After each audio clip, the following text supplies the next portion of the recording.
3 of the greatest days in Northeast Ohio all year long. Out in Mansfield at the Ohio State Reformatory, 3 stages, 3 days of music. Godsmack, Breaking Benjamin, Offspring are going to be there.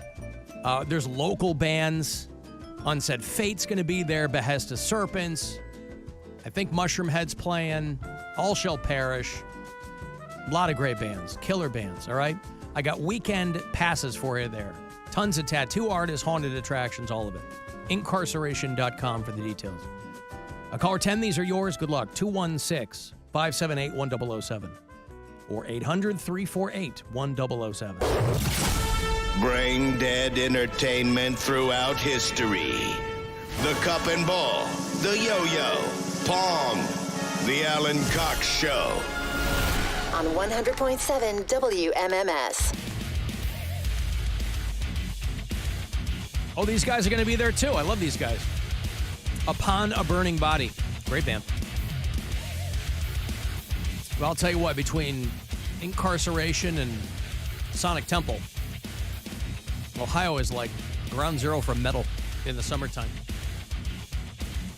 And we have a metal show here on The Buzzard, Saturday nights. I'm your host for a weekly, oh boy, it's a journey, really. It's called 2 Hours to Midnight. Corey Roddick and Pat Butler join me. And as Saturday night's show falls on 420, bro.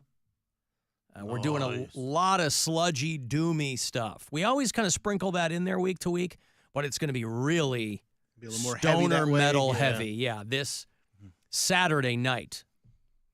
King Gizzard and the Lizard Wizard. Bongzilla. Acid Bath. Electric Wizard. Tombstoner. Weed Demon. And more. So Saturday night and every Saturday, when we're not preempted by sports, 2 hours to midnight is nothing but metal. So we'll see you then. And then Sunday morning, it's the Week in Cox. So if you are in and out with us during the week, you can get 2 hours of it all condensed. Sunday morning from 8 to 10. And then Monday, I'll have Cavs playoff tickets for you for Game 2. It's going to be Monday night. So be here at the top of the show on Monday, and I'll tell you how you can win them. Because it's not just one pair. I'm handing out a handful of them. So that'll be fun. Comedian Mike Vecchione is going to be in here tomorrow. He's doing the weekend at Hilarities. He's a funny dude, yeah? Yeah, he's great. What I've seen of him, I like. Yeah. So, what else? Guardians are playing now. They're wrapping up that series against the Red Sox, who won last night, but the Guards are up 5-4 now in the top of the 8th. And, because people, I think I mention it all the time, and then people ask me. The April promo code for CLE Clothing Company is cashew, like the nut, like the legume, cashew. And that just gets you 20% off, whatever you want. Suri Cruz is 18 years old today. Mentioned this a couple of weeks ago because that 18th birthday, for those of you who pay alimony or child support specifically, when that kid turns 18, you are off the hook, at least to some degree. You know, if you're trying to be diligent, you're always going to be kicking in for your kid or kids. But Suri Cruz, who has had no relationship with her dad for 11 years, you know, when she was first born, you'd see photos of Tom Cruise carrying little Suri around because he and Nicole Kidman had adopted a couple of kids. He's got a couple of grown adopted kids. And people were making all these Michael Jackson-type jokes about Tom Cruise, that he wasn't going to have any, like, natural-born kids or whatever. And then he marries Katie Holmes, and they have Suri Cruz, who looks exactly like Katie Holmes and Tom Cruise. And I guess the estrangement just comes down to the fact that Katie Holmes didn't want Suri growing up around Scientologists. And that's fair. If you know anything about Scientology, that would make them, you know what they call them? Mennonites.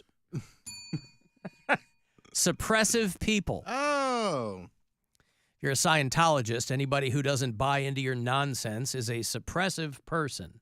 And Tom Cruise is obviously, I think he and Travolta are like the most famous Scientologists. There are other ones. There's Elizabeth Moss. There's Giovanni Ribisi and Beck. And, it goes way, way back. Leah Remini. I'm sorry? Leah Remini. Yeah, but she been got out for a out. while. Yeah. I But she know. was, you're right. She was for a long time, yes. She's the most famous ex-Scientologist, I think, or at least the most, vocally critical of them. But Suri Cruise, 18 years old today, by all accounts, a lovely young woman. And Katie Holmes now, she's been getting $400,000 a year from Tom Cruise in child support. That was their divorce agreement. Nice. And she's celebrating her birthday today. But they're like, he literally has not seen her in 11 years, which would be really weird. Really weird. When my ex-wife and I split up, my kids were little. But I was like, I do not, and I'm moving around. They were born in Pittsburgh, and then we split, and they moved back to be near her family in Michigan, and that's where they grew up. But between me living in Pittsburgh and then moving back to Chicago and then me moving to Cleveland, I was all over the place. But I was like, I do not want to be 18 years down the road and my kids don't know me. Whatever happened with their mom and me, I knew a lot of people who were just like, well, I guess that's it. People who, I would tell friends of mine, I was like, your kid lives in the same town as you and you don't go hang out with them or see them. I'm like, I'm driving 6 hours every other weekend to see my kids when they're little. Should be. Because I didn't want my kids to get older and go, I don't know my dad. I know, especially since my ex-wife could have really filled their heads with bad stories of their dad. She really could have. And to her credit, she didn't. But I was like, I just don't want that. I knew so many people who just like, it was like in the rearview mirror. And I'm like, and again, I was a guy who was never going to have kids. But then you do, and when we were talking to Dickie Barrett the other day, I think we were kind of on the same wavelength of that. And then you have them, and you can't imagine not having them. And so I was like, I don't want, and seemingly it's worked out that way, where I have a really good relationship with my older kids. They didn't grow up with me, so my ex-wife did all that day-to-day stuff.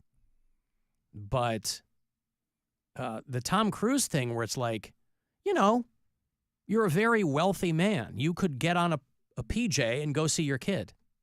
I don't know where Suri Cruise grew up. I don't know if they were all living in L.A. or what. Nicole Kidman doesn't want him around her Katie at Holmes. all. Katie Holmes, yeah. Or I'm sorry, Katie Holmes doesn't want him around her at all. Then it's not his choice to be away. She wants him, I don't want you I don't to think even that's have how the it was. I opportunity think, to I bring bet up if, Scientology. right, but I think that they could have figured something out, right? I guarantee you Katie Holmes Yeah. is like, look, if we can figure this out, I'd love you to be part of your daughter's life. And Tom Cruise is like, unless she's going to worship Xenu, this ain't going to work out. The last photo of Tom Cruise with Suri Cruise was in 2012 at Disneyland. And Katie Holmes ended up divorcing him because she didn't want to raise their kid as a Scientologist. So, because you would hear these stories about like after Nicole Kidman, they were looking for a wife for Tom Cruise. Somebody who would be appropriate for him in the Scientology thing. It was all very constructed. And I think he and Katie Holmes just kind of hit it off, like organically. But that's a huge deal, though. Like any kind of religion, I'm in Brian's daughter's life, and my family's super religious. Like my family still prays over every meal. And when Brian was first bringing Blake around, I'd tell him like, hey, just so you know, this is what's going on. Like if you don't want to be around for that, or you want to step out of the kitchen while everybody, because he's not religious, Yeah. like if you don't want to, you don't want to explain to her or whatever it is, you don't want her to grow up with that, whatever, that's your call as her dad. You know what I mean? And I know a lot of people who would force it one way or the other. this is important to me, and I'm not saying for my specific situation, but parenting in general, if one person's really, really Christian and grew up super Christian and the other person isn't, and they're like, well, I want to raise the kids in the church, you know? It doesn't have to be just because it's crazy Scientology. I think this could be anything. You are right. It could be anything, but the Scientology thing is like on another level, right? Where Well, okay, people have to, you know, people in other religions can agree to disagree. Scientology, it's like, oh, if everybody in your family's not on board, you can never see them again. You have to cut yourself off from them, and you have to do this. And some people opt to do that. I wonder why they do that. What do you mean? Well, my question is Why they want to put the church or religion before family. It's interesting. Well, yeah. You don't want people whispering in your ear all the time that it's just a scam and a money-making, What? grift.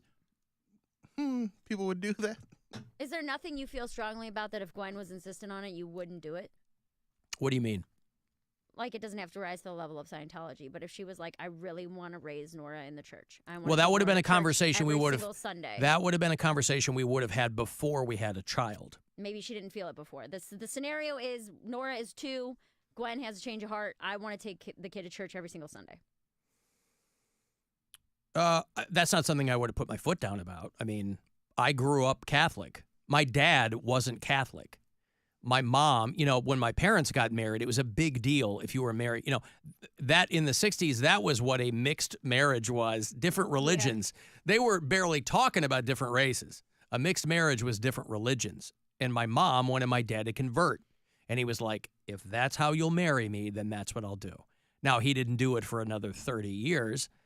But my dad we all went to church every Sunday. My dad went with us. See, I had But he wasn't Catholic, but he wasn't going to fight. He loved my mom. He wasn't going to fight her on it. My dad didn't grow up with religion. He was maybe tangentially Southern Baptist, but he didn't grow up with religion. So he's like, I don't have a feeling on it. But I think being immersed in that as long as he had been, he finally converted, went through the thing and became Catholic when I was I think maybe my senior year of high school. And that's fine. We were all going to church anyway. Right, but I'm saying But Gwen and I were we're both, she grew up Catholic too. She went to Catholic school, the whole thing. But we're so removed from that now. We don't feel the that scenario I'm trying to give you. You're saying if she changed her mind and demanded that we do it. If she had a change of heart. Yeah, not demanded, but if she was like, hey, I'm feel born again. I want all the crap you hate hearing. I'm worried about our heavenly souls and where we're going to go after we die, and I want to raise Nora this way. That would be a huge pivot, boy. Well, I know that. Well, we'd have to have that conversation.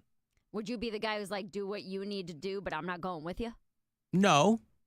I would want to support her, and I would want to no, I wouldn't put my foot down. Because in my mind, that's putting yourself before your kid. Even the Tom Cruise thing. That's ultimately you saying, all this voodoo, I believe, is more important than my human child who's right there, who I can see and exists. Not some thing, invisible man in the sky, or some alien where it came out of a volcano. I would just say demand equal time for not church.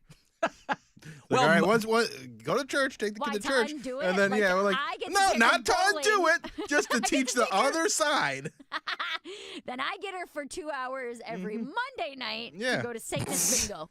Right. And we just talk about, a different thing. For me, it's more about just having a good, open communication about the thing. My parents obviously are not thrilled with a lot of the decisions that I made. And I think it's ridiculous that they're still hanging on to the Mormon faith, knowing everything they know, and they just kind of dismiss it as, we just got to have faith and blah, blah, blah. And, but the key is just to not talk about it. Yeah, right. You know how they say the most important thing is communication, honest and open, not when it comes to religion. With if you want to be able to have a good relationship with your parents, in my situation, not talking about religion is the key. Not communicating is the key. And that's I told the story, I think last Thanksgiving or maybe the one before, where I guess it slipped out at Thanksgiving dinner when I went home to see my family that I am an atheist, you know. And the look on my mom's face, I mean, she didn't run out of the room screaming or anything, and she probably had, you know, I've been gone long enough and been secularized and been a heathen for long enough where she probably was able to put two and two together, but it's like we're not going to sit there and, you know, talk. I'm not going to talk about politics when I go see my family, and I'm not going to talk about, you know, religion, because it's fine. I mean, do what you want to do. My dad asked me, this is almost 20 years ago now, probably 16, 17 years ago. He asked me if I even believed in God anymore, and I said no, and he never brought it up again. And we just talk about other stuff. And I think that's a perfectly rational way to go about it. Yep. It's all about fear of death anyway. It's about the fact that we know we're going to die, and it's terrifying. That's where all that comes from anyway. It just makes you feel better, that's all. I talked to Brian about that. I was having, you know, after my dad passed away, I was having a rough time, and I was thinking about maybe going back to church because I was so sad, and I was like, man, grief therapy's not helping. Sobriety is tough. Like, you know, when you're grasping at straws, or I'm like, maybe I need to go back and find Jesus again. I don't know what this is. And I asked him how he felt about it, and he was very open, where he was like, I don't care what you do. If you feel like that's something you need to do, and that's great, I hope you find whatever you're looking for in it. And then he was like, but if you try to make me go with you or teach me Bible verses at home, he's like, and that's going to be a very different, more difficult conversation, you know, kind of like, keep it for you if that's what you need, but this is not for us. But also it's tough if you're in a relationship with a person and you can be as open-minded as possible, but you will have a fundamental separation. Yes. On that front. And that can, you know, this person texted me that said their friend's wife became a Jehovah's Witness several years into their marriage. So he's like, overnight, no more foreplay or celebrations of any kind, right? They don't celebrate birthdays, because they consider it pagan or whatever. Like Prince was a Jehovah's Witness. He's like, I don't know how old I am. You know, so he's like, my friend's miserable and high every minute he's not at work. That's not sustainable. Right. No. So I don't know. I don't know what that conversation would be. But also, I feel like that's grounds for divorce, because it's like, this is not the person I fell in love with. And yes, we are supposed to change together, but this is a huge difference. Yeah. I mean, I've known people who've had that in sobriety, where they fell in love with someone as a drunk and then became sober and then realized that they couldn't stand each other because they're like, oh, this is the only thing we had in common, or I'm not the same person I was when I was drinking. Those are huge differences to make. Yeah. So I didn't know if maybe you would be like, yeah, go ahead, raise the kid, Pentecostal. Like if Gwen and Nora came home speaking in tongues. And you'd be like, sounds good, guys. I'm going to be in the yard. No, he'd be like, let me record this. I'll play it on the show. We'll have some laughs. Hells yes. Hells yeah, I would. Me and the dog are going to be out back. Uh-huh.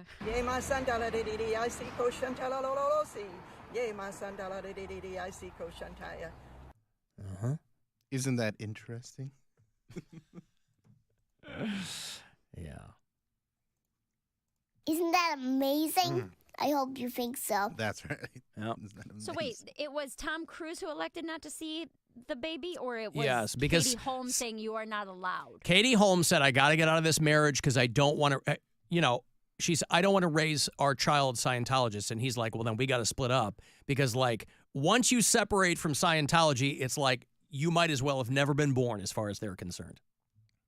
Okay. So it was his choice. I don't know if his older adopted kids are Scientologists. I think they are, because like I think he still has connections to them, and I don't know. But anyway, Suri Cruz, 18 years old today. I guess Katie Holmes raised her in New York City, so he was probably out living in California.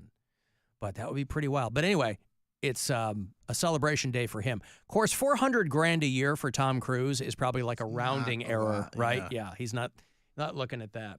But your money manager so calls you and goes, Suri turns 18 today. And, or maybe it's not even a conversation. Hey, man, why am I $400,000 richer this year? This is awesome. This is pretty good. I got to take a break. I'll have Alan Ruck, the pride of Parma Senior High, and quite an accomplished actor. He's doing a show at the Agora in a couple of weeks, an evening with Alan Ruck.